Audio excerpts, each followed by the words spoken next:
Я приветствую вас, дорогие друзья, уважаемые гости и подписчики моего канала. В прямом эфире говорим с психоаналитиком, психиатром Спартаком Субботой. Спартак, приветствую вас.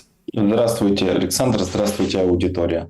Всем большое спасибо за то, что ждете нашу встречу и уже привыкли, что по средам мы со Спартаком беседуем. И, конечно же, оставляйте свои вопросы. Это можно сделать в процессе эфира, так вдумчиво, в сообществе YouTube, в клубе зрителей «Шелест». Милости просим. Также в чате трансляции можно оставить свой вопрос, но это будет в самом финале. То есть, поэтому досмотрите до конца. Заранее вопросы не пишите, потому что все понимают, что заканчиваем беседу, потом вопросы из клуба, вопросы из сообщества, которые оставлены заблаговременно, ну а потом уже вживую начинаем общаться, поэтому спасибо большое, что вот досматриваете видео до конца. Не забудьте, пожалуйста, лайк поставить и, конечно же, присоединяйтесь к нашей беседе. Присоединиться можно прямо с самого начала. Опрос у нас сегодня вот такой, в конце подведем итоги. Очень интересно, как вы проголосуете. Хотели бы вы возвращение Крыма в состав Украины военным путем? Я подчеркиваю, здесь очень важно, чтобы отвоевывать Крым. Варианты ответов. Они, вот как бы их два, да, но они разбиты на 4. Сейчас поймете, о чем речь. Я из Украины. Считаю, что это справедливо, и так и будет, и должно быть. То есть хотел бы. Второй вариант. Я из Украины. Нет. Это принесет еще много жертв и так далее. Третий вариант. Я не из Украины. И специально здесь россияне, не россияне, то есть вот это белорусы, кто угодно, там, не знаю, европейцы, кто, вот вы не из Украины, и отвечаете, что да, это реально. Или вы не из Украины и отвечаете, что нет, не хотел бы возвращения, потому что это нереально. Вот такое простое голосование. Прочитайте, пожалуйста, варианты ответов, чтобы было чище, да, в результатах. Очень интересно будет проанализировать. Этот вопрос нашего эфира, мы к нему вернемся обязательно. Прям, скажем так, покажем свежие выпады, как это приятно называть, лидеров общественного мнения. Спартак, выскажитесь по этому поводу и, в общем-то, будем начинать. Я не сторонник военного пути, потому что это просто множит количество жертв с обеих сторон. И мы видим, к чему приводит желание отвоевывать какие-то участки. Нам сейчас какие-то такие достаточно мусорные блогеры в Украине начинают рассказывать о том, что, видя успехи, а они есть, у Украины есть успехи, бить по НПЗ в глубину, видя вот этот результат, они почему-то допускают ошибку, они думают, что это эквивалентно взятию территорий военным путем с помощью штурмов, с помощью еще чего-то. Вы должны понимать, что есть большая разница между обстрелами и войной на земле, то есть штурмами. Это совершенно другой способ взятия Крыма. Так, во-первых, это маловероятно. Во-вторых, даже если это и вероятно, это слишком большая цена. Было бы неплохо сначала вернуть те участки, которые потеряли с 22 года. Вот что вы так смеетесь? Да постепенно, давайте хотя бы самое простое сделаем, вернем вот это. Но это, видите, непросто. Было бы это просто. Там до сих пор у меня уже, знаете, как этот малая токмачка, это уже именно нарицательное. Тут не могут с малой токмачкой разобраться. Давайте с Крымом разбираться. Это же абсурд, понимаете? Это как человек говорит, так, нам необходимо выступить на Олимпиаде по легкой атлетике. Ему говорят, давай ты хотя бы сначала лишних килограмм 30 скинешь, потому что у тебя есть 30 лишних килограмм. Вылечишь колено, а там посмотрим. Он говорит, не, сразу Олимпиада. Это же для меня то же самое. Понимаете, это лишено смысла. Да, друзья, голосуйте, в конце подведем итоги. Ну ладно, давайте с этого Крыма и начнем, потому что вы так выразились, мусорные блогеры. Ничего себе мусорный, ничего себе блогер. Вот Гордон, так сказать, выходит и говорит, что вот так вот теперь будет, вот так вот. Сейчас говорят переговоры. Какие переговоры? О чем переговоры с русскими? О чем? Вот давайте по линии, значит, боевого соприкосновения. Это уже не актуально. Это было актуально вчера. Сегодня границы 91 года. Только так. Потому что Крым и Донбасс вернутся сами. Только границы 91 года. А будут упрямиться. Карту ткнем Путину под нос. Скажем, ты чувырла, смотри, карты любишь, на тебя, 1919 год. Вот состав Украины. Изучали. Белгородская область, Брянская область. Смотри, Кубань, Ставропольский край. На базу сюда. На базу торпедных катеров. На базу торпедных катеров. ткнем ему картой под нос, вот те старые, Кубань давай, вот, будешь упрямиться, все, не актуально. Вы понимаете, какой уровень потужности прокачался? Все уже, границы 91-го года. Скажу честно, я на это я даже не знаю, как это комментировать. У нас в рамках клинической психиатрии было тестирование, и мы тестировали людей с бредовыми расстройствами. Что такое бредовое расстройство? Это патологическая убежденность в ложных идеях, такая, без критики, то есть невозможно доказать обратное. И вот у нас там был один пациент, это важно знать, один пациент, который ранее во Франции был журналистом, и сейчас этот пациент в психиатрической больнице, он там считает, что за ним охотятся власти и так далее. Проблема заключается в том, что никто за ним не охотится. Власти официально дали ответ, что он никому не нужен, потому что, цитата, он не способен причинить вред в силу своих низких потенциалов. То есть, а человек убежден, что может. Вот такая же история, кстати, у Гордона. Он тоже говорит, вернем обязательно. Вот это. Он не понимает потенциалы. Баланс сил, смотрите, еще раз, давайте будем честны. Баланс сил сейчас качнулся в сторону Украины. Но будет так всегда или нет, мы не знаем. Потому что уже было такое там в 23 году. Мы забрали часть территории. Помните, да, были успехи на территории Украины. Там все было как бы неплохо. Потом случились некие последствия. Пошел откат.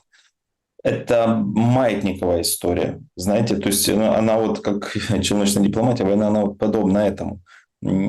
Одностороннего не будет, постоянного одностороннего давления не будет. Все очень, конечно, зависит от решительности Российской Федерации, властей Российской Федерации, потому что пока то, что я сейчас вижу, это во многом не способны импотентную позицию. То есть они, например, не могут ответить, говорят, вот Украина в который раз доказала, что она террористическая, имеет террористические мотивы, в который раз доказала, что это хунта и так далее, а действий никаких не производят. То есть они ничего не делают, они просто поговорили, а действий никаких нет, по центрам принятия решений не бьют, это просто чисто разговоры. Совершенно не значит, что они должны там бить, но хотя бы тогда не должны говорить или должны хотя бы какую-то риторику правильно выбрать. Но у них сейчас такая ситуация, что НПЗ горят, страдает достаточно сильно. Однако, как долго это будет длиться? Давайте, Александр, посмотрим на факты. Вскоре время летит неумолимо. Вам ли, да и мне в моем возрасте не знать, как время быстро летит. Нет, да и скоро отопительный сезон, а к нему Украина не готова. А Украина к нему не готова. Я не скажу, что готова Россия, опять-таки, я не знаю, что происходит на территории России, потому те, кто смотрят с территории России, вы на меня не ругайтесь, то есть я не знаю, как, потому я не стараюсь говорить, хорошо там или нехорошо с отоплением, но я скажу про Украину, потому что я там жил, я только вот это 1,5 года там не живу, я скажу так, у меня там близкие живут, и очень много и пациентов, и студентов, и моих знакомых. Так вот, не знаю, как в России, меня это мало волнует, но я скажу, что в Украине последняя зима была такая, что изменила систему убеждений. Она изменила систему убеждений. Подождите, да, сказали, поменяла. мы же выстояли. Плюс Это сейчас, технически, смотрите, да. смотрите, что Зеленский там набрасывал в Авиане, во французском. Он же говорит, что мы тоже будем бить по энергетике, по свету, по теплу, своими вот этими дронами. А Европа подсуетит пакет очередной помощи, денег подбросит для того, чтобы... То есть смотрите, как хорошо. Фактически в этом отношении нам декларируют пул Зеленского, вот этих блогеров, как вы говорите, мусорных, да, всяких, о том, что нормально, мы справились этой зимой, нам уже ничего не страшно, а теперь будет страдать и Россия, потому что эти дроны полетят не по НПЗ, а по ТЭЦ, по котельным и по там трансформаторам и так далее, и так далее, и так далее. Согласен, Александр, смотрите, абсолютно, полностью прав. И может такое быть, и Россия может сильно страдать. Мне до этого, я не украинец, я не могу влиять на ситуацию, я даже не могу голосовать в России, Подождите, понимаете? Вы же украинец, подождите. Ой, я не россиянин, простите, пожалуйста. Это бессознательно вырвалось. В общем, я мечтать не вредно. Я не россиянин, поймите, то есть я украинец. Мне, как оно на территории России, вот то, что от того, что у россиян тоже будет гореть, там что-то еще, не будет электроэнергии, у меня возникает вопрос. Как это меняет ситуацию для украинцев? Неужели в домах станет теплее, если холоднее станет в России. Ну что за черта такая национальная? Чтобы главное, чтобы страдал, как они любят говорить, недосусид. Ну, типа, как это связано с нашим персональным благополучием? Если бы проблемы в Российской Федерации были бы прямо пропорциональны благополучию, то есть чем хуже в России, тем лучше в Украине, я бы это понял. Но это так не работает.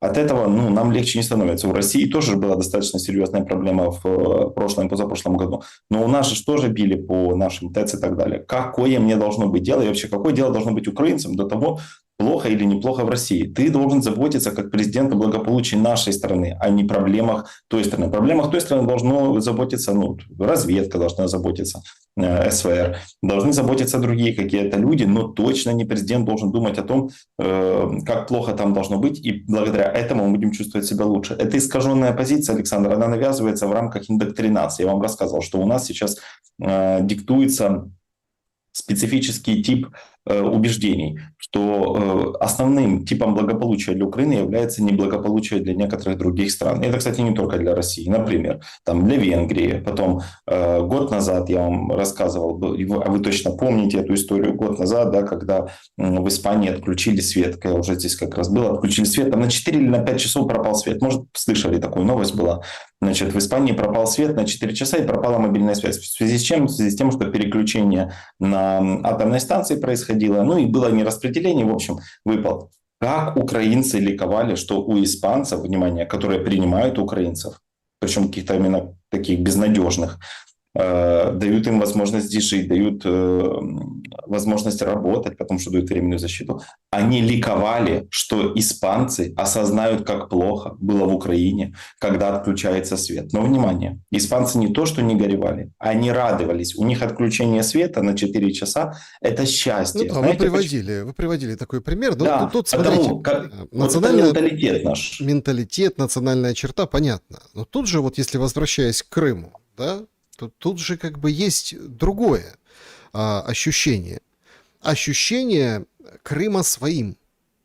То есть, если ты ощущаешь его своим, то вряд ли ты будешь радоваться лишениям. Но все очень радуются, как там показывают, толкает какую-то копейку мужик, у него кончился бензин, и он там на нейтралку поставил и прет ее к ближайшей заправке в надежде, что там какую-то каплю бензина все-таки он получит.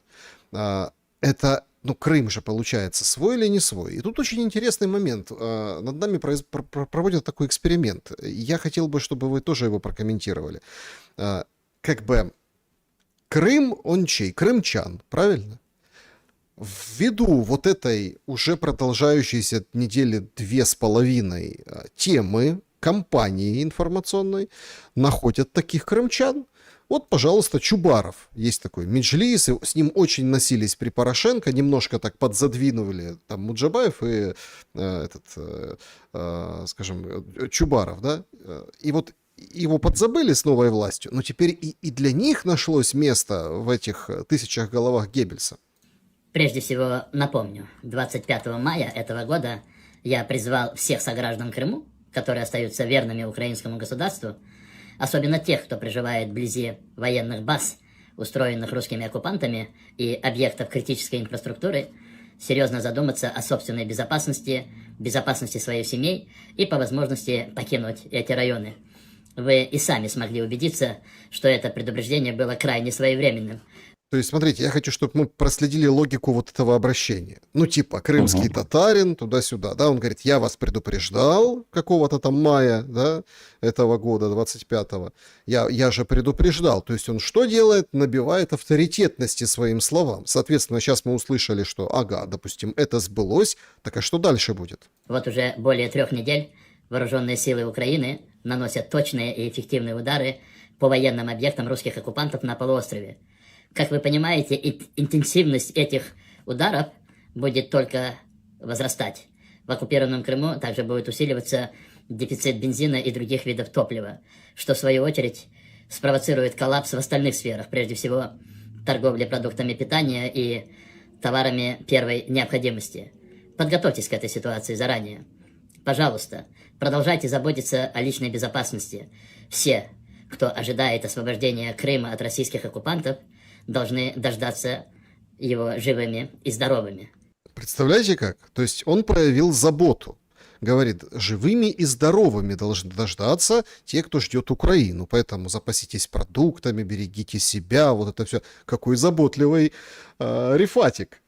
Сегодня же я хочу отдельно Понимаете? обратиться к другой части Да, могу нынешнего населения комментировать Крыма, еще. а именно к тем, кто поселился на полуострове после 27 февраля 2014 года. Ваше пребывание на территории оккупированного Крыма по поддельным российским документам на собственность, согласно как национального законодательства Украины, так и международного права, является незаконным, а все совершенные вами правовые действия юридически ничтожными. Вы поверили Кремлю и Путину, уверявшим вас, будто бы оккупированный Крым стал частью России, и, переступив через мораль и законы, поселившись на краденной земле, охотно стали соучастниками преступления. Ваши цинизм, беспринципность и моральная низость завели вас в тупик. Теперь, как вы можете сами убедиться, Крым окончательно превратился в прифронтовую территорию, и его освобождение от русских оккупационных войск неотвратимо. Полагаю, вам не нужно объяснять, почему вы не сможете остаться в украинском Крыму. Однако вы сможете избежать неминуемого наказания, если своевременно покинете Крым. Ну, то есть бегите. Смотрите, вы такие низкие. После 27 февраля 2014 года вы переселились в Крым, вы соучастники преступления. То есть, смотрите, я вам говорил, видите, я оказался прав. Всех, кто сидит и ждет в Крыму Украину, поберегите себя, заботу проявил.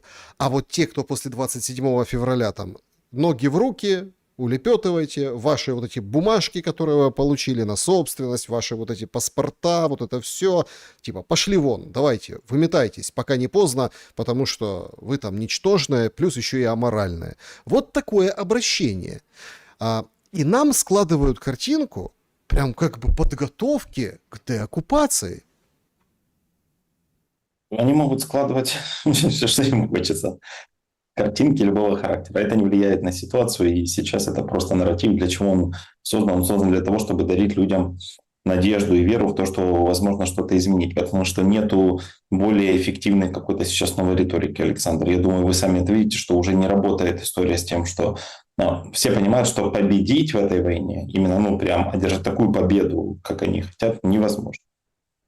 Следовательно, нужно довольствоваться малым. Малым это каким? Это что у них остается? Остается у них немногое. Остается у них это блеять о перспективах, угрозы и еще раз связь с тем, что Россия сейчас бьет вглубь.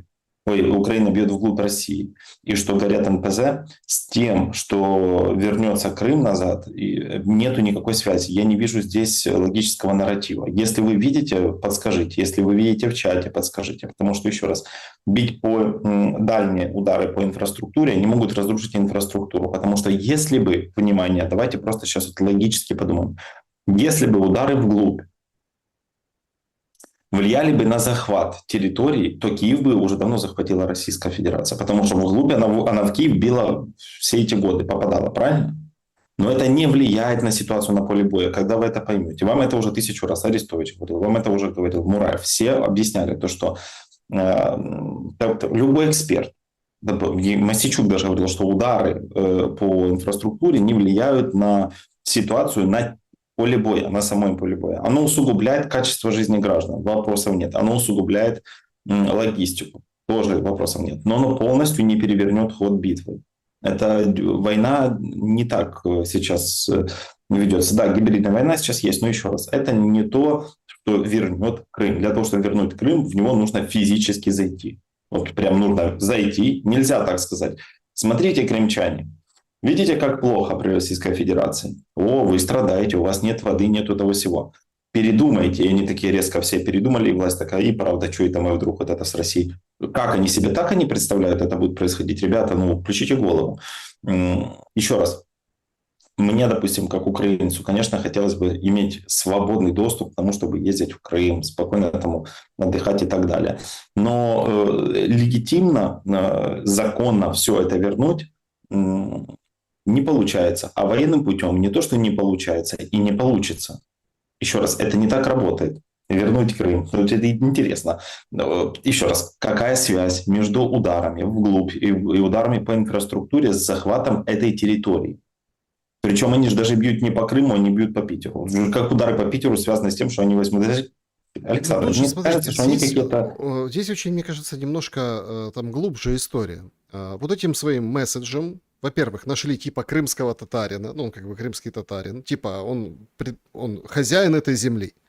То есть Конечно. не ты как бы украинец, да, потому что украинцы за вот эти 12 лет, они, давайте честно, уже там, кто был там в том Крыму, тот и забыл, как это быть в Крыму. Ну, если не учитывать разных там звезд, которые после 14-го спокойно катались, которые владели недвижимостью, это сейчас, вот после 22-го все, ну, может, кто-то и помнит, как в Крыму. Дальше. Он обрисовывает нам картину будущего. Нашей власти всячески не хватает вот этой картины будущего. Так вот вам, пожалуйста, картина будущего. Значит, все, кто переселился после 2014 года, уедут, сбегут, или что? А если не сбегут? Ну, то есть мы придем, будем уничтожать, садить в тюрьмы, лагеря построим. Ну, то есть, понимаете, то есть домысливает сознание все то, что происходит. И возникает тогда общий вопрос. Зачем Крым власти и зачем Крым народу? И какому народу? Знаете, это похоже на какой-то крымский рейх. Мы все, кто не очень будем говорить. Это... Эти люди, знаете, Александр, иногда мне кажется, что они теряют связь с реальностью. Но у вас не создается такое ощущение, что они как будто бы играют в какую-то компьютерную игру и не чувствуют там земли под ногами. Но вот они используют какую-то риторику, и вот сейчас, еще раз, они связывают страдания людей. Я просто хочу, чтобы это услышали зрители. Чтобы вы поняли, где здесь логический переход. Страдания людей на территории России подразумевает необходимость уехать из Крыма и вернуть Крым. Здесь нет логической цепочки. С чего они вдруг должны отдать? Даже если в Крыму будет крайне плохо, почему они должны его отдать? Они не захотят его отдавать, потому что слишком много усилий к этому государству. Более того, сейчас на территории Крыма, если есть люди, которые, ну, украинцы, давайте так, которые хотят, чтобы вернулся Крым в состав Украины, официально и все, чтобы это было вот как надо, и чтобы все с этим согласились, ну сколько их? Ну 1000 человек. На что они влияют? Они не платят там налоги, они не строят там карьеру. Поймите, что это все очень похоже на популизм, а по факту им является. Заглянул в чат, пишут вам, Спартак, Александр Леонов пишет, Спартак, за Телеграф передает, в Британии чиновники играли в GTA на работе, чтобы понять, как живут люди. Понимаете, вот... Они не могут это. А у нас же как бы метрополия это что? Британия? Британия. Вот надо, чтобы понять, как живут люди, надо в GTA поиграть. А там же такие интересные как бы сюжеты. Боже мой. Пошел, сел в машину в чужую, проехал, бросил ее там, сжег, пострелял туда-туда. Нормальная такая бродилка-ходилка. Да, это знаете, как там девушку спрашивают, ты кем работаешь? Она говорит, я модель в Инстаграме, а ты? А он говорит, я военный в Call of Duty. Понимаете? То есть вот и вся суть. То, что в интернетах, как они показывают, и то, что говорят в интернете, может не соответствовать. До недавнего времени там прям были серьезные проблемы с топливом в России. Я смотрел и много, и в том числе ваши передачи смотрел. Там были проблемы с топливом. Сейчас уже все потихонечку нормализовалось. В Питере уже все нормально, в Крыму уже нормализовывается и так далее. Так же, кстати, как было и в Украине. Помните, 22 год, когда топливо вообще, только по талонам было. Все потом через 4-5 месяцев все нормализовалось. А у Украины источников сильно меньше, чем у Российской Федерации. Происходит перераспределение, включение запасных ресурсов, активация, скажем, код красный, и все нормализуется. Потому, ребята, вот то, что оно сейчас там прилетает по России, оно реально создает серьезные проблемы и дискомфорт, но не меняет ситуацию на поле боя. Это не является, по сути, военной целью. Потому что если бы страдания народа, я хочу, чтобы вы запомнили этот стейтмент, если бы страдания народа определяли потенциал потери территорий и приобретения новых территорий врагом, то Россия уже захватила бы половину Украины, потому что реально огромное количество украинцев во многих городах очень сильно страдали от ударов по инфраструктуре. Света не было у всей Украины, отопления не было у всей Украины. Ну, за исключением той части, которая скоро, видимо, отойдет в Венгрии. Но суть в том, что было так тяжело. Это шутка, если что, конечно, не отойдет. Мы же в это верим, правильно? Правда же? Так вот, с Ну, учетом уже, того, что и ввели смотрите, закон. если считать подписанную сделку Да, с да, да. Мадьяром, то уже отходит. Правда, Вы ну, понимаете, о чем я? в определенном Да, я об смысле, этом да. и хотел. Да, простите, что перебил. Я об этом просто и хотел сказать. Но суть заключается в чем? В том, что вся Украина реально сильно страдала от этого. Но еще раз, что потерялось большое количество территорий? Нет. Почему это должно сработать в другую сторону? Ну, будьте критичны, задавайте себе всегда вопрос от обратного. Было ли такое в истории? Если такое было, то было ли в каком-то подобном контексте? Если было, к чему это привело? Украина, он сильно страдает, теряет территории, теряет электростанции, не хватает ничего, но тем не менее, к чему мы приходим снова? К тому, что территории не теряются. Следовательно, сами по себе территории, ситуация на поле боя, и этот крымчанин, что угодно может рассказывать. Его, во-первых, я даже не знаю, кто он такой, честно говоря. Это, конечно, моя проблема, потому что я не крымский татарин. Может быть, будь я крымским татарином, я уверен, что очень многие крымские татары даже не знают, кто это такой. Но его мнение незначимо. Оно значимо только для очень небольшого количества людей, которые руководствуются принципами продолжения войны. Увеличение количества задач по типу вернуть Крым назад множит причины для продолжения войны. Я сторонник того, что война должна закончиться. Ну, это понятно. В принципе, и логика понятная. Логика идет вся на продолжение. Сейчас вся Да. глобалистская пресса оценивает вчерашний, ну, он там продолжается, ну, в общем, вчерашний саммит, да, встреча с Зеленским. 4 месяца не было встреч с Зеленским у Трампа, и теперь, в принципе, эта встреча получилась. И тут я хотел бы, чтобы мы оценили Трампа, Зеленского, принимающую сторону. Кстати, Трамп похвалил Макрона, говорит: Макрон, ты красавчик, хорошо все организовал, ему понравилось. То есть босс доволен. Припоздал на заседание Трамп и зашел со словами «Я здесь босс». Давайте посмотрим.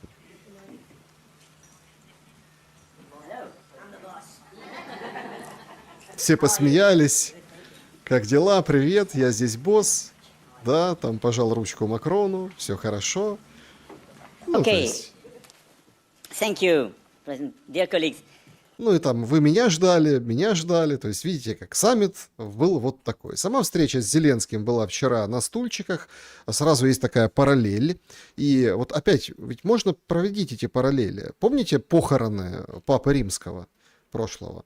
Они тоже как бы встретились и вот перетерли на стульчиках. Тогда тоже все это говорили, это огромная победа Зеленского, дипломатический успех. Рубио, который обнимался при входе лидеров стран, ну, прям в дверях обнимал Зеленского, похлопывал по плечу, стоит в ботинках на размер или два больше. Эти ботинки уже все обсуждают который месяц. Ну, Рубио плевать, хотя прекрасно понимает. Трамп выдал ботинки, надо носить такие ботинки, которые есть. И, собственно, сама встреча, не вот этот вот короткий междусобойчик, а повита сейчас очень многими таймами, потому что закрытая встреча некая была. Одни говорят, что Зеленский получил по всем фронтам отказы, но пресса, Мерц, Карни, канадец, говорит нам об обратном, что фактически Трампа перетащили на другую сторону. Вот посмотрите, как он выразился. Говорит, Россия должна подписать сделку. То есть, ну, понимаете, да? То как бы все. Трамп фактически опять в семье как-то цивилизованных, да, вот этих, скажем так, стран. Как вы оцениваете происходившее, да, на вчерашнем рандеву? И как оцениваете то, что пишут, с тем, что видно? Я прозвучу абсолютно глупо, я уверен, что многие не поймут меня, но вот эта встреча для меня не играет никакой роли, не вызывает у меня никакого интереса. Знаете почему? Потому что не пришли ни к какому решению. Я скажу так, все разы, когда приходили к какому-то решению, из них единицы реализовывались. Это тогда, когда уже было какое-то решение на руках. А сейчас мало того, что нет никакого решения, это же просто в очередной раз встретились и поговорили, надо действовать так, да, обязательно нужно действовать так. И мы будем так действовать, будем обязательно, да. И вот Россия должна подписать, конечно, да, подпишет. Понимаете, это был ни о чем разговор. Более того, когда там сказали, что Трамп хотел заручиться поддержкой Европы в разблокировке Урбунского пролива. Я не понимаю логику в этом, если он уже заключил сделку и договорился с Ираном. Я не понимаю каких-то очень таких, видимо, базовых вещей, потому что, может быть, я не специалист в этой области, мне больше, знаете, близко там психология и там, психиатрия, но здесь как будто бы я теряю какую-то очень важную деталь. И либо они мне ее не рассказывают, не дают, либо я ее просто не вижу в силу отсутствия опыта. Ну, либо Потому еще есть что вариант, вам врут. тоже, что немаловажно, потому что, поймите, когда мы видим такое серьезное собрание людей, по итогу мы должны получить какие-то результаты. И если результатов нет, то это звучит так, как будто не имеет никакой силы. То есть вот эта встреча не имеет силы и Ну, легитимности. смотрите, Например, есть коммюнике Г7, подписанное совместное заявление. Ни слова о мире и мирном урегулировании. Это результат для Зеленского. значит, на повестке не стоит вопрос решения этой проблемы. Для Зеленского это хорошо, потому что война будет продолжаться. Мы уже как бы 1000 раз это слышали. Сейчас, опять-таки, многие специалисты, и блогеры, и политики, и политические обозреватели, и политические блогеры, и так далее, какую любую комбинацию назовите, утверждают, что война закончится там осенью. Но я в это вообще не верю. Ну, не потому, что я не доверяю этим экспертам. Я им довольно, кстати, они технократы, в том числе тот Мураев, он технократ, я считаю, что он очень разумный человек. Но я либо опять-таки, не вижу вот этой вот глубинной возможности, этого мотива для решения этой проблемы, либо ее реально нет, либо нас, как вы говорите, все обманывают, потому что для меня это выглядит так, как будто будет продолжаться война. Более того, я рассказывал уже на одном из эфиров, по-моему, месяц назад, что работаю с одним человеком, я работаю по его личным вопросам, это я не буду ни в коем случае оглашать, потому что это вопрос конфиденциальности, но он выполняет большие заказы для офиса президента, и сейчас огромный заказ у офиса президента был вот несколько месяцев назад, сделан на лето, и на следующий год, и уже оплачен по трафику, то есть по распространению информации. Если война будет заканчиваться, то зачем? И причем распространение информации совершенно не связано с выборами. Это я вчера в шуме показывал, да, о том, что индусы украинские, ну, пропагандисты говорят о том, что россияне покупают индусов, и они вот эти ботами заходят. Это вот на это. Ну, то есть пакистанцы, индусы. Нет. Там что наоборот, вы имеете в виду смотрите. под трафиком? Объясню. Значит, смотрите, это то, что мне объяснили, но мне же тоже деталей не давали. Почему? Потому что это не моего ума дело. Значит, в чем суть? Закупается большое количество трафика для того, чтобы на территории Украины и Евросоюза распространять информацию, неважно, ложную или правдивую, просто чтобы был трафик, чтобы было большое количество просмотров, она толкалась абсолютно везде. И это не связано с ботами, это связано с реальными людьми, то есть чтобы реальные люди могли видеть эту информацию, приходить по ссылкам, пользоваться данными и так далее. И вся эта история вообще не имеет никакого отношения к концу войны. И смотрите, тот трафик, который был заказан, он был, то есть там дана была задача, не под примирение, не под подготовку выборов, а под популяризацию военных действий, пропаганду и продолжение войны. То есть мне, опять-таки, не дали точных данных, что это будет за риторика, потому что они еще сами не знают. Но они уже готовят этот большой пакет на следующий год, начиная с конца лета, как я говорил, где-то конец лета, и на целый год. То есть год 100% еще будет война. Вот исходя из того, что они сделали вот эту закупку, там миллионы, многие миллионы. Послушайте, это что получается? Целый год Зеленский будет плакать? На этом вчерашнем сборище в Г7 лично меня и то, что как бы уже по вашей части, не то, что не по вашей части, а по вашей части взволновался сам Зеленский. Во-первых, как-то запыханно проглатывая слова, для актера это немыслимо, чего-то отвечал украинским журналистам, которые его там после очередной прогулки, ну, то ли со Стармером, наверное, поймали возле входа. Там, конечно, понесли все сразу, что это у него, инсульт или что, как-то так вот губа не шевелится, что происходит, или так устал со всеми встречаться, ну, целоваться, наверное, со всеми устал и обниматься, его там переобнимали и перецеловали, да, и еще очень характерно, этот уже в шуме вчера показывал, что он очень научился при рукопожатиях класть свою руку сверху, ну, кому надо. То есть там президенту Эмиратов, там вот этим всем, Кристалине Георгиевой, вот это вот все.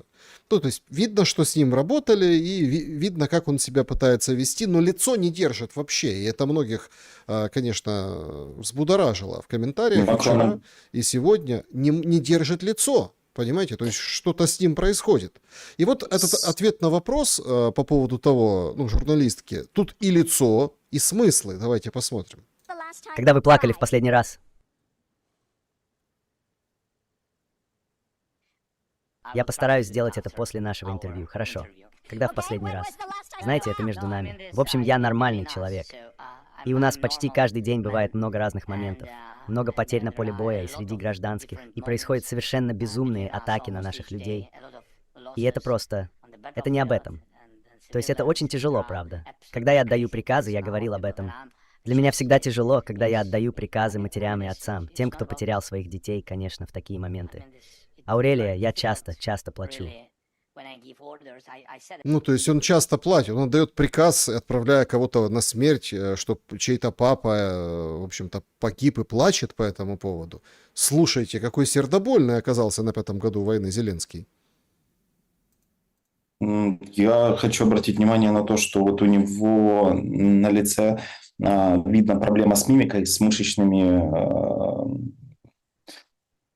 Смотрите. Проблема с мышцами мимическими и мышечными структурами на лице часто связана с употреблением стимуляторов. Я не говорю о том, что там наркотики – это такое дело. У меня нет доказательств, кроме слов многих людей, но, даже достоверных. Но по факту это связано, даже если вы передознетесь кофеином, если будет сильно много кофеина, будет мимическая реакция, будет специфическая реакция на лице. И это связано, возможно, с этим. Но на что я еще могу, как бы, скажем так, подумать? На отсутствие нормального отдыха, на отсутствие нормальной рекреации, то есть восстановление нервной системы сдает сбой. И сейчас это ни в коем случае его там не оправдывает, просто возникает вопрос, может ли человек в таком состоянии управлять целым государством? Давайте просто посмотрим на это. И по поводу рукопожатия я хотел тоже сказать, понимаете, он с некоторыми людьми так здоровается. Он так не здоровается с Макроном, естественно, потому что Макрону знакома крепкая мужская рука, у него в семье это есть, а вот его уже этим не проведешь.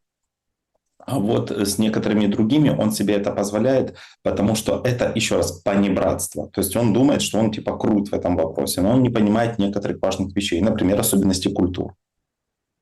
В некоторых культурах это признак доминации, и люди могут это стерпеть, ну типа, потому что они что? Дипломаты. Они знают, что такое дипломатия, соблюдение каких-то принципов, но они себе помечают. Например, в Еврокомиссии есть некоторые люди, которые относятся к таким правым силам политики, в том числе, кстати, испанцы, которые не ярко выраженные правые, но у них есть эти тенденции. Вот. И эти люди как бы говорят о том, что Зеленский, они говорят, при всей нашей симпатии, при способности Украины сопротивляться врагу и все и так далее и тому подобное, говорит, Зеленский перегибает. То есть он начинает думать, что он свой человек, что он друг. Он не свой человек, он не друг, он ситуативный союзник. Что значит ситуативный союзник? Я спрашиваю, что вы имеете в виду, когда говорите ситуативный союзник? И они говорят, все очень просто. Ситуативный союзник – это союзник, который выгоден до определенного уровня, после которого он становится врагом.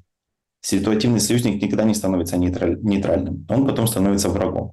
Я говорю, а когда этот момент наступит, когда он станет врагом? Он говорит, никто не знает, возможно, он уже наступил. Потому история с тем, что он со всеми как бы братается, понятно, что у него стоит задача как бы облегчить себе жизнь, показать, что он свой, он там с Макроном вообще, знаете, не просто здоровается, а краба дает, обнимает. Это как пацаны во дворе. Люди не совсем понимают, что такое политсубординация. И мне кажется, когда человек не понимает, что такое... Почему, допустим, почему с Путиным никто так не здоровается? И с Си Цзиньпинем никто так не здоровается? Почему, кстати, с Трампом никто так не здоровается? Потому что есть субординация. Так не здоровается, кстати, обратите внимание, с королями. Вот какой бы у тебя уровень доверия к нему не был, не может себе позволить ни один человек поздороваться так с королем. Потому что есть понятие, опять-таки, дипломатии и субординации. И элитарность, она проявляется в мелочах.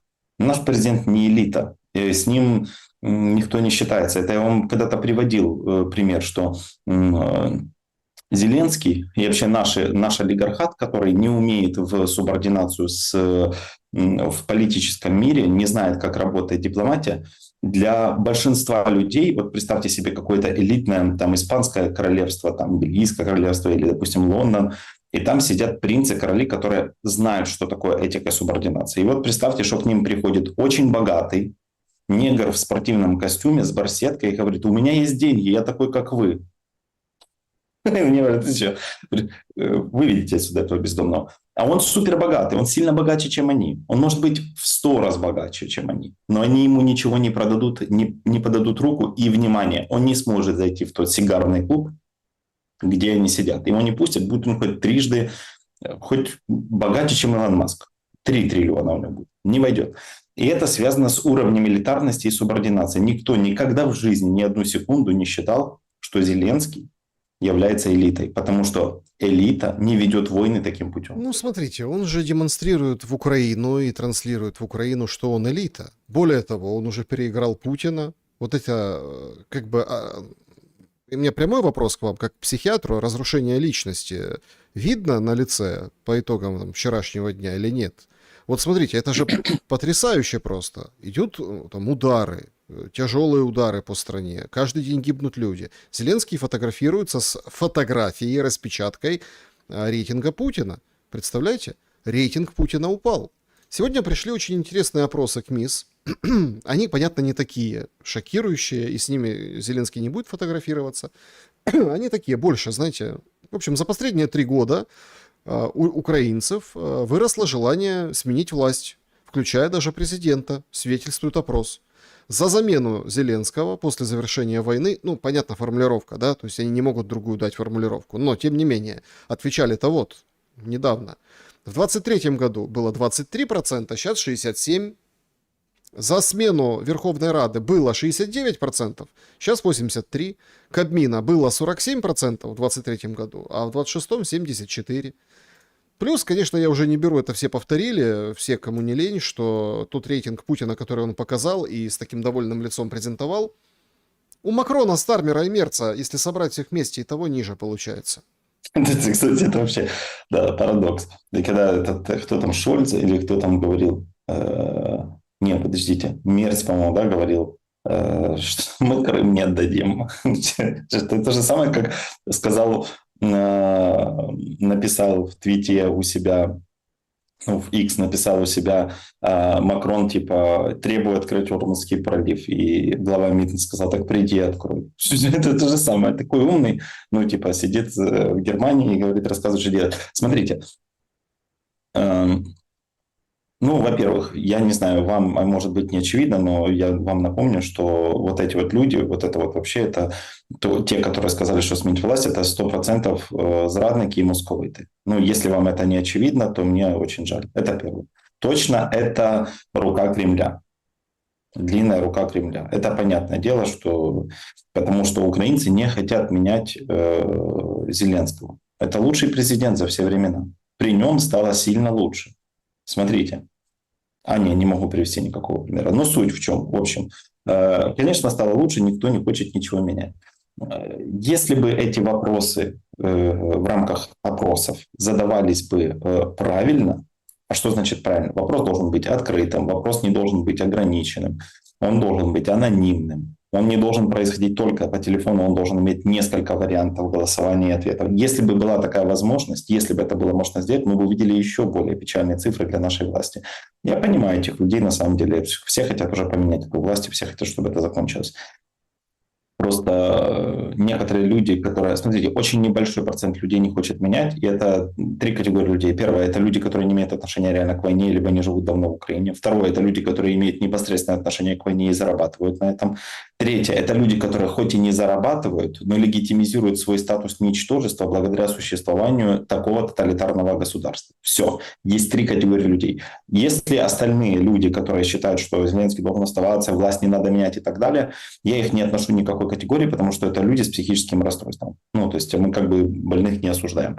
А еще с изменением закона, который был во время ковида и после ковида усугублен, у нас теперь нет мест в психоневрологических диспансерах психоневрологических диспансеров для тех, кто готов идти голосовать. То есть у нас таких людей просто некуда будет прятать. Придется с ними просто мириться, что делать. Давать им возможность существовать, писать у себя в интернетах всякую чепуху по поводу распада личности. Да, дело в том, что сейчас уже некоторые люди, которые работают с Зеленским, они говорят, что Спартак, слушай, нет, приходит запрос от моего товарища, который работает с офисом президента. Он не в офисе, но с ним работает. Он говорит, слушай, и он сбрасывает мне тезис.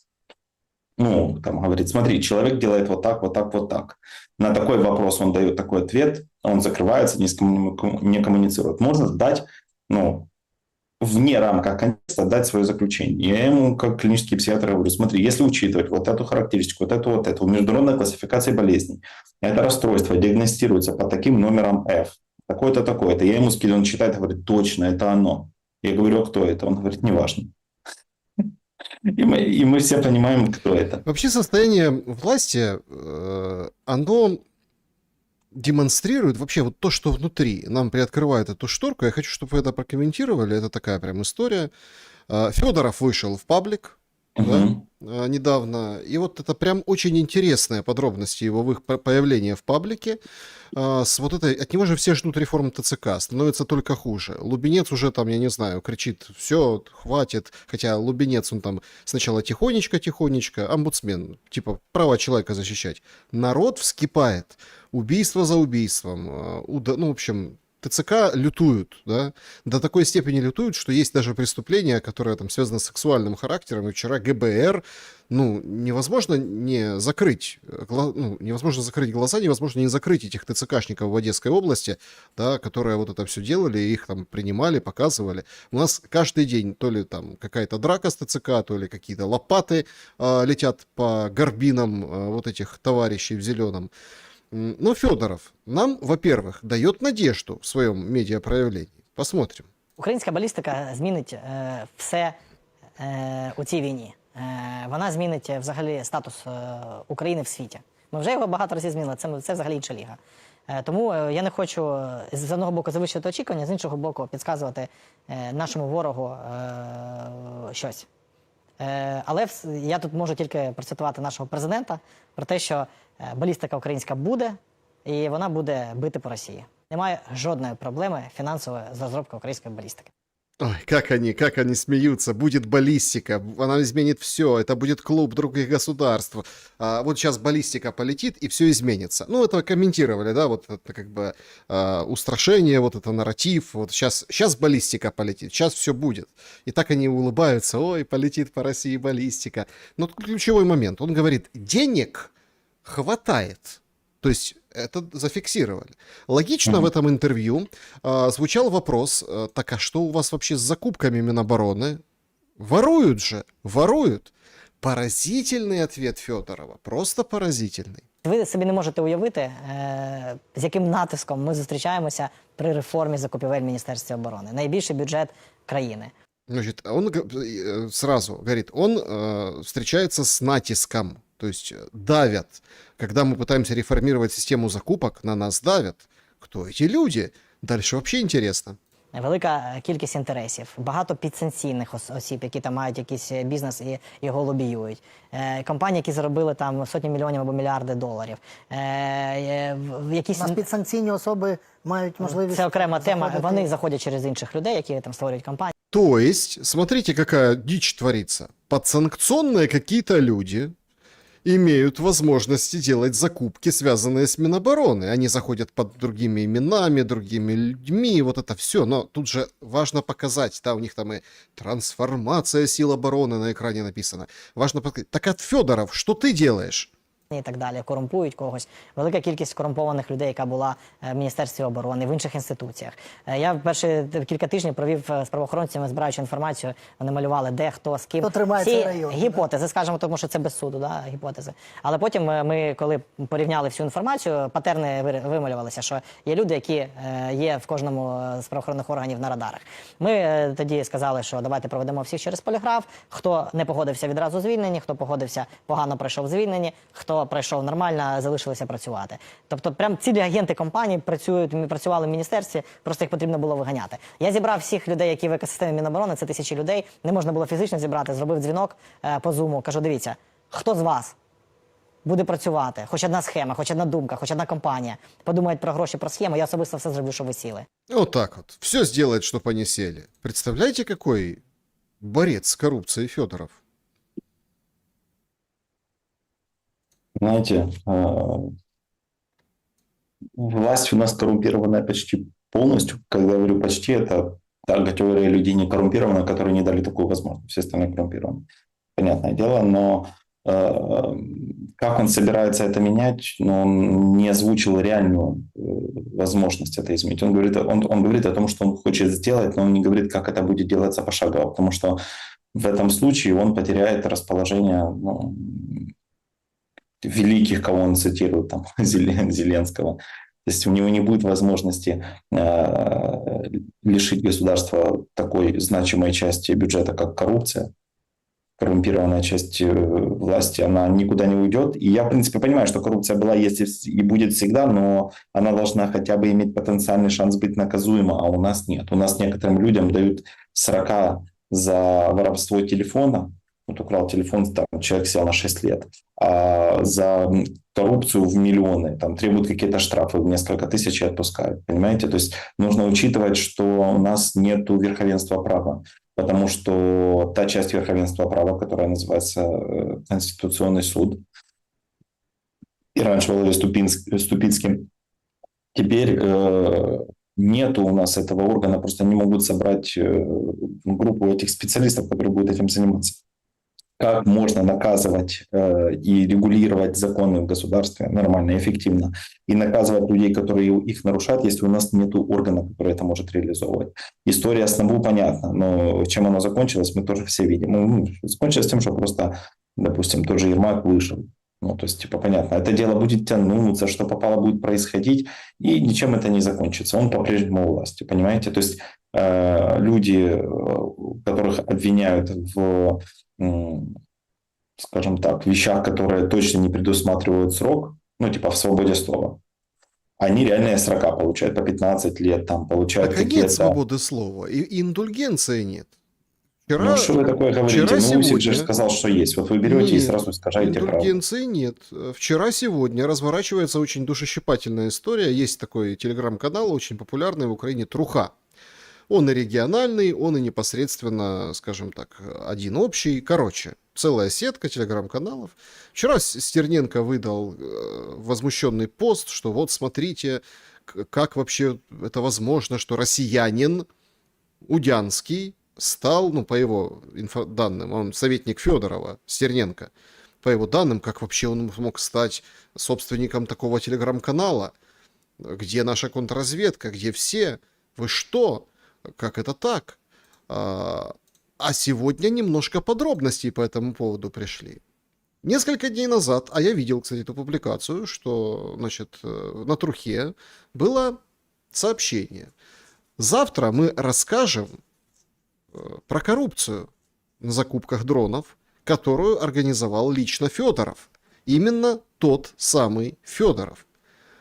Значит, позже, да, этот владелец украинского телеграм-канала Труха заявил о том, что задержали его не правоохранители, а сотрудники ТЦК связывают с материалами против главы Минобороны Федорова.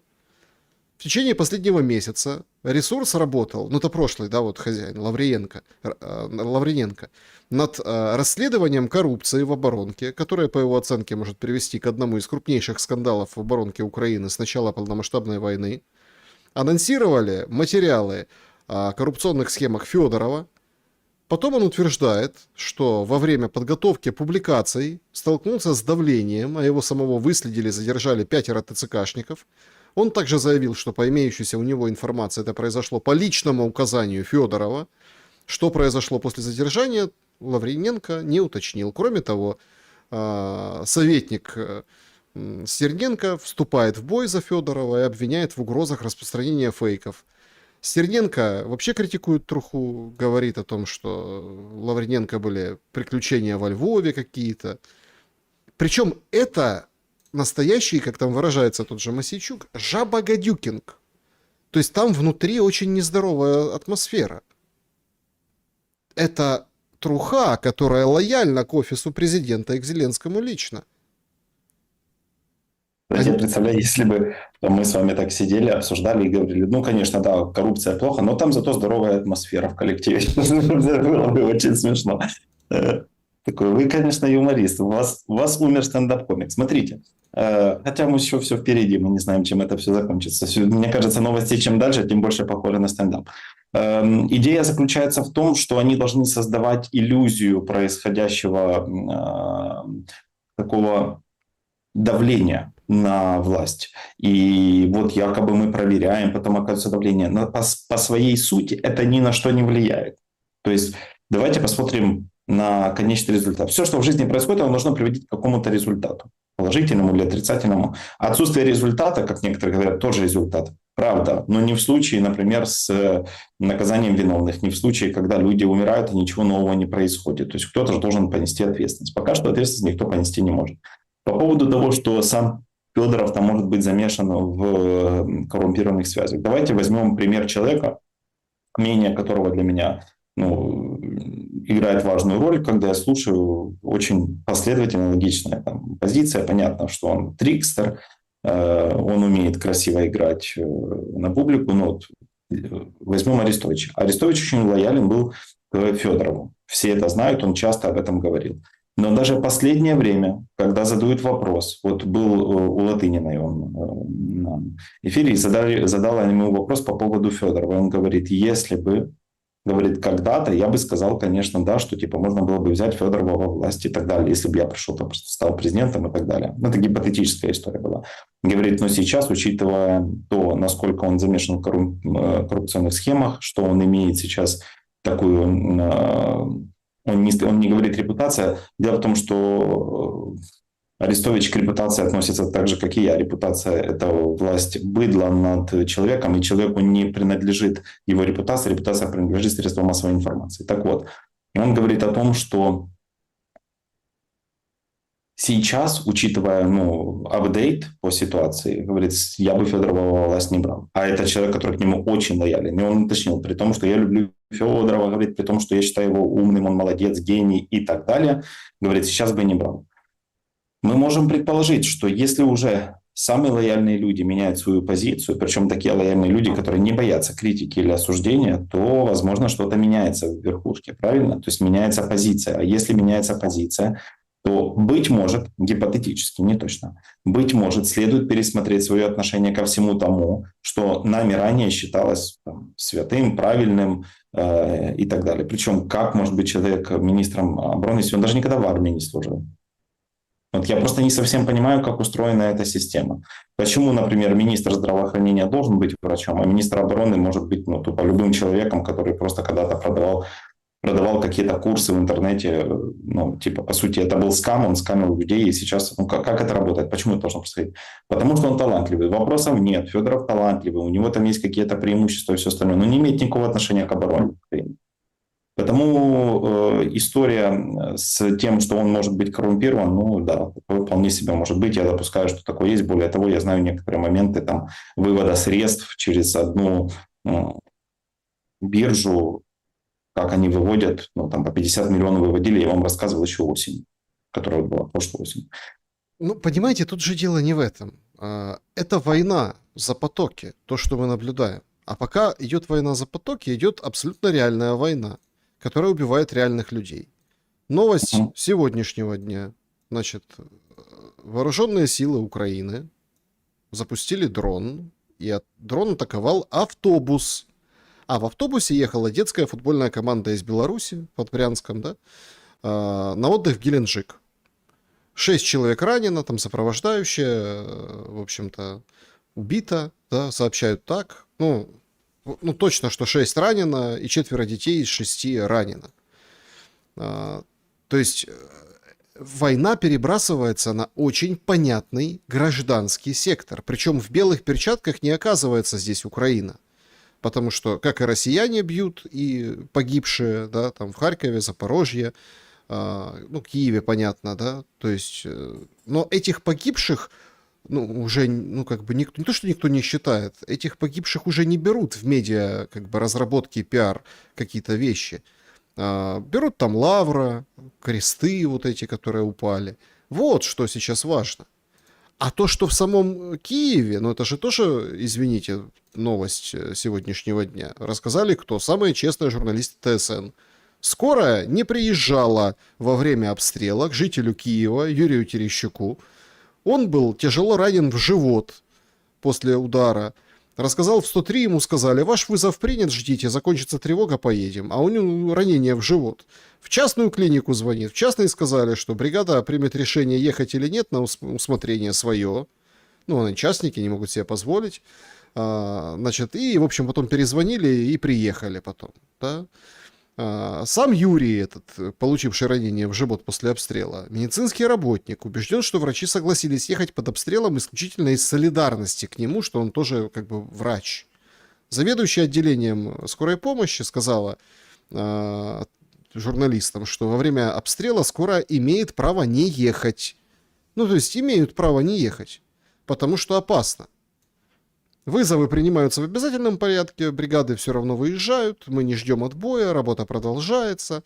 В общем, говорят о том, что закон Украины о скорой помощи, если во время движения начинается обстрел, машина имеет право переждать опасность, ну и так далее, и так далее. То есть, понимаете, в чем, ну, такой подвох? Я считаю, что это в том числе сфера, как бы, деятельности гражданского министра обороны. Это оборона страны. То есть тебе скорая помощь, а как она поедет? Человек под обстрелом, тревоги могут быть час-два, кровотечение, ранение в живот, до свидания, понимаете? То есть... Закон о скорой помощи скорее больше к Министерству здравоохранения в паре с Минобороны. Тут вы правы, да. Понимаете, у нас военное положение, а людей не могут спасти. То есть... Гибнут вообще белорусские дети по дороге в Геленджик. В Украине гибнут, и скорая помощь не едет. Понимаете? Но все должны, в общем-то, останавливаться и чтить минуту молчания. Потрясающий материал тут блогеры наснимали. Слушайте, мы тут говорим минута молчания, минута молчания. Так это же очень важно. Все думают, что это навязанное сверху, а это на самом деле инициатива снизу. Вы не знали? Посмотрите. Більшість вважає, що хвилина мовчання зранку о 9 – це щось, що нам намагаються нав'язати з Банкової. Але насправді ця ініціатива йде знизу. Як від окремих активістів, як от військова медикиня Ірина Цибух, так і від звичайних громадян.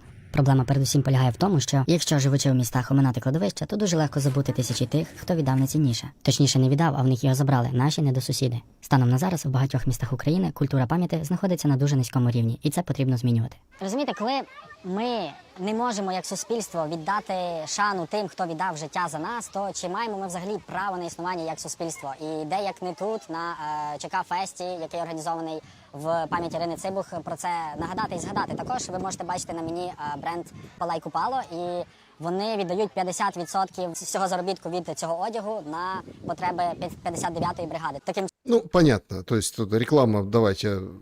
Через популяризацию минуты молчания, вот все это, смотрите, бренд, покупаешь там на 59-ю бригаду. Суть не в... Хотя смысл в этом, наверное, вообще вот этого посыла. Но посыл же какой-то, скажем так, он цепляющий и немножко не понимаешь. То есть, если... Ну, это хорошо, этот живой остался. Там скорая помощь не приехала, человек от кровотечения помер, да? Жертва, получается, этой войны. Да, то есть, конечно, минута молчания, потому что минута молчания и по военным, и не по военным. Но если мы не отдаем дань, то мы не имеем права на существование. Вот такая мысль там прослеживается. Это абсурд, это логический переход, который логическим не является. Это человек, который не умеет... Смотрите, это чистой воды популизм. Если он правда так считает, и если разобрать его посылки, пытаться понять логику его тезиса, если он так именно искренне убежден, то это человек с психическими расстройствами. Я считаю, что, скорее всего, с низким когнитивным и метакогнитивным потенциалом и умственной отсталостью, легкой выраженностью. Ну, примерно как у Лачина, например, там, с дебильностью. То есть неумный человек, умным его не назовешь, потому что нет никакой связи между необходимостью чтить потери прошлого и любовью к жизни и правом на существование. Давайте я приведу простой пример. До того, как существовало средство массовой информации, люди, которые родились и не были в курсе о каких-то событиях, значит ли это, что они не заслуживают права на существование? Не значит. Второй момент. Значит ли это, что молодежь, которая не чтила победу ветеранов Великой Отечественной войны, не заслуживает на жизнь? Не значит, потому что они могут быть вне контекста. Особенно люди, которые не имеют никакого отношения к этой войне, подростки. Вопрос еще тогда возникает сразу же. Правильно ли я понимаю, что дети не имеют права на существование до осознания момента, что они должны быть благодарны за то, что кто-то где-то умер, внимание, по своей инициативе? Момент. Почему мы должны чтить человека, который принял решение умереть по своей инициативе? Странно. А если человек умер не по своей инициативе, его насильственно мобилизовали, то что здесь героичество и почему мы должны это чтить? На самом деле никакую смерть, никакого героя никто не обязан чтить. Может, но не обязан. Потому что любое обязательство почитания какого-либо элемента героизма, смерти или жертвы перестает делать ее сакральной и значимой автоматически. По поводу Юры. Юра – это мой очень близкий, личный знакомый. Очень. Юру я знаю очень давно, уже десятки лет я знаю Юру. Юра меня лечил. Вот этот человек, которому пробило, скажу даже, ему пробило живот, пробило российский... насквозь пробило таким кубиком. Я видел этот кубик, я видел эту рану распанаханную в животе. Он снял фото, видео, все сделано на всякий случай, чтобы потом, если надо, там суд или еще что-то. Он мне позвонил на следующий день после того, как это произошло, уже после операции, находясь дома. Я говорю, какого черта ты пошел домой? Он говорит, а я не хочу, говорит, оставаться в этих больницах. Говорит, я лучше уже дома буду учитывать, как они относятся. Говорит, это... Помогли ему, и большое спасибо человеку, который приехал. Внимание, я внесу чуть-чуть ясности, хорошо, потому что не все там было описано. Я думаю, не все было указано. Человек, который к нему приехал по своей инициативе, под угрозой увольнения. Ему сказали, если ты поедешь, мы тебя уволим. Он поехал под страхом того, что его уволят, поехал просто из солидарности. Это правда. Человек, который приехал, спас его, он не просто принял это решение, он рисковал. И его не уволят только по причине того, что... Все хорошо закончилось. Да, что хорошо закончилось, понимаете? Потому что тогда им будет, они не смогут его уволить. У Юры сейчас острая реакция на стресс и, возможно, будет посттравматическое стрессовое расстройство. Это произошло несколько недель назад буквально. Вот, у него там некоторые проблемы, но все нормализуется, мы с ним тоже по этому поводу работаем. Юру я знаю очень давно, он меня лечил в ковид, когда у меня были серьезные заболевания, такие, что прям очень-очень серьезно болел. Ковид тогда казался мелочью на фоне того, чем я болел.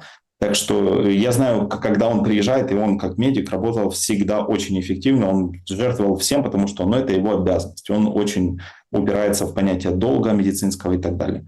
Тут он говорит, я позвонил, говорит, меня это удивило, но я не стал вникать в эту ситуацию. Почему? Потому что мне нужно было выжить. Он просто звонил всем подряд, кто может.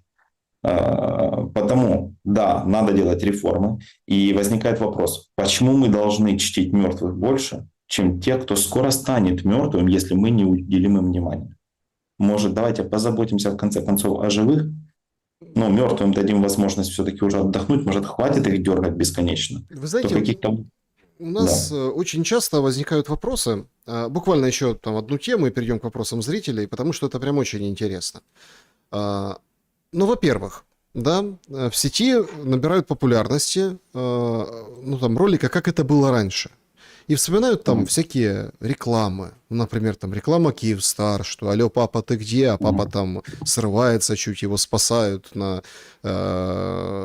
Эльбрусе в России, и он по-русски говорит «Я здесь», да, там все хорошо. Мобильную связь рекламировали тогда. Вообще много таких реклам, которые немножко, они такие уже начала входить в моду социальная история. И они, причем там российских и брендов, и всего на свете. Вот, например, да, как пример. Да, от реклама однокласників в Україні. Кожний ранок. Шановний, проїжджайте вперед. Перепрошую, це я вам перший блимнув. О, будь ласка, ви ж, напевно, спізнитесь. Попрошу вас, не змушуйте мене умовляти. І вам тут стояти незручно. Незручно? Мені? Та годі, та я б жив тут. Добре, я зараз поїду. Але ви? Мій боржник. Світ був би кращим, якби був як на Однокласниках. На Однокласниках, як у житті, тільки краще. На Одноклассниках, как в жизни, только лучше. Два водителя там пропускают друг друга, говорит, ну все, ты мне должен, я проеду первый. Ну, то есть, вот такие моменты.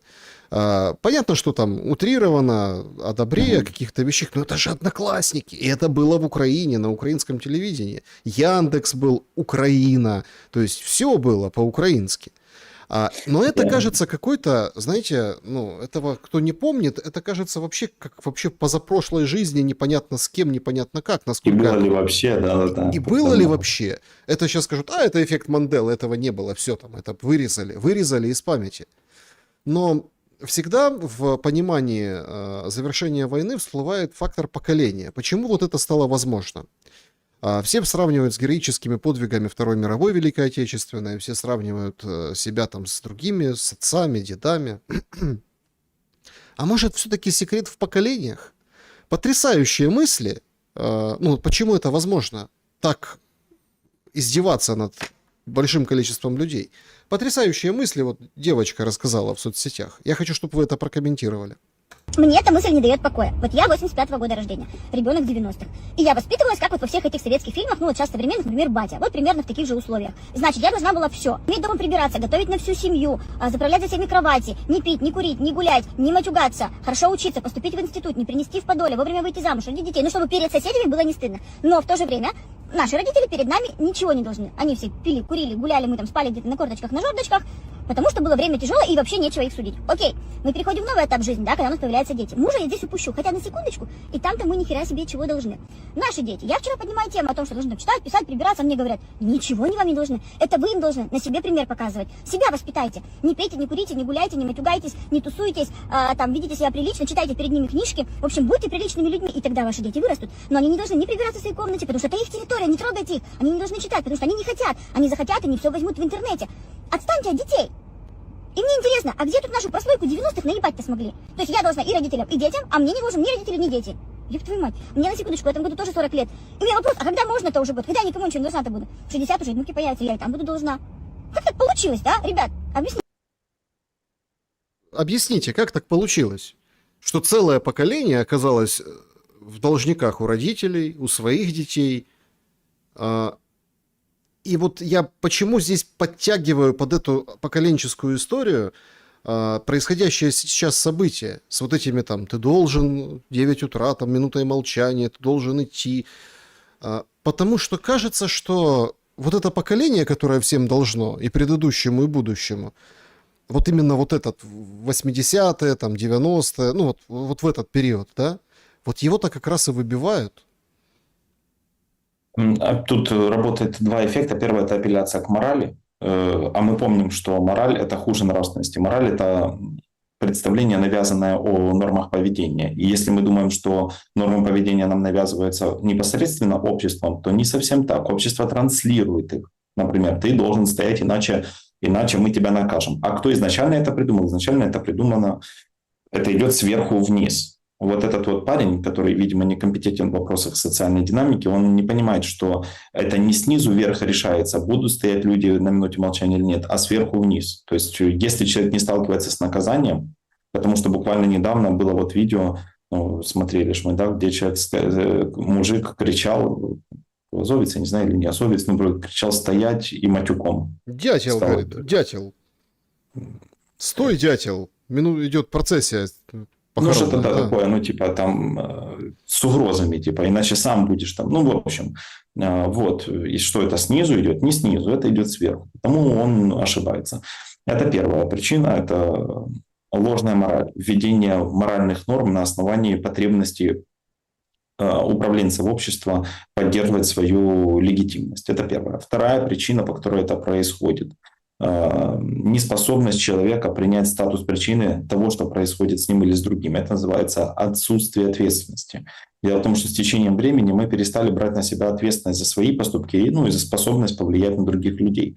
Наши отцы, бабушки в нашем возрасте, знаете, как говорят, что у меня есть там в 27 лет. В 27 лет у меня есть приставка, там типа я закончил университет, ну и работаю типа в Макдональдсе. Что было тогда в 28 лет? Уже был ребенок, который умеет ходить и разговаривать, свое жилье, ну и стабильная работа, и, скажем так, какой-то круг знакомых.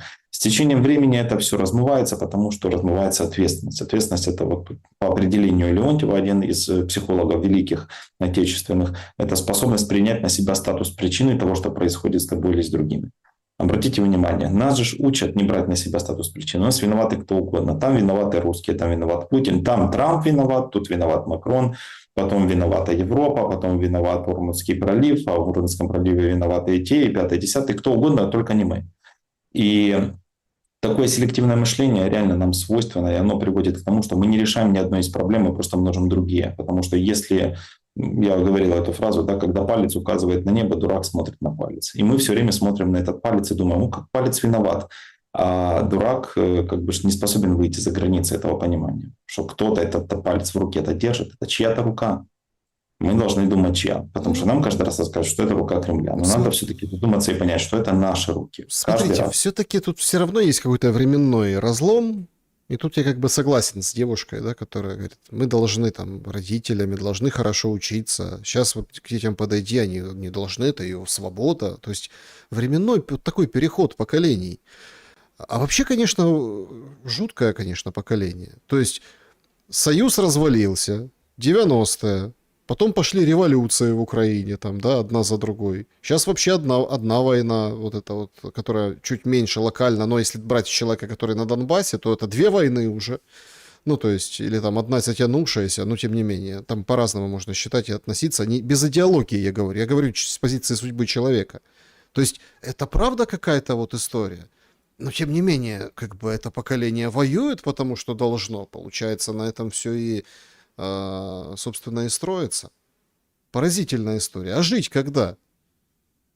Вот тоже правда. Если мы постоянно облагаемся какими-то обязательствами, которые навязываются нам извне, то когда у человека остается право на его личное пространство? И кто определяет, где заканчивается, начинается его личное пространство, если закон не работает? Мы не можем ссылаться на закон. Ну, Конституция на паузе, правильно? Следовательно, раньше это руководствовалось чем? Законом о правах человека, Конституцией и так далее. Но сейчас это ничем не регулируется. Регулируется просто тупо правом сильного. В целом, опять-таки, я не против права сильного. Оно работает, ничего с ним не поделаешь. Но что делать людям?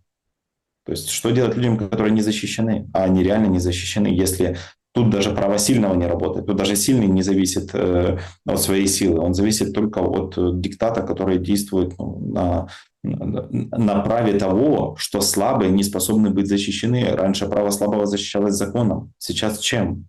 Сейчас ты просто не человек, ты робот, который должен подчиняться. Потому, к сожалению, да, вы правы.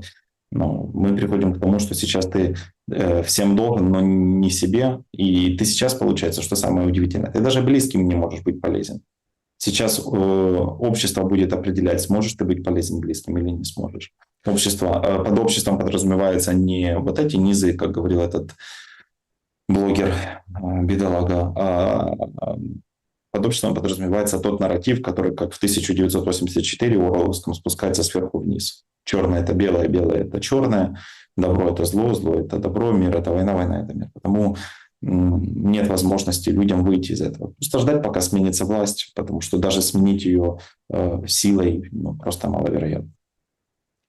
Так, друзья, поехали, подведем итоги. Хотели бы возвращение Крыма военным путем, в состав Украины имеется в виду. 2%, да, я из Украины, это будет справедливо. 3%, я не из Украины, да, считаю, что это реально. 32%, я из Украины и против, потому что столько жертв. 63% не из Украины считают, что это нереально. Спасибо, что проголосовали. 4000 человек проголосовало, сейчас больше 10 тысяч на стриме. Поставьте, пожалуйста, лайки. Ну, вот такие результаты.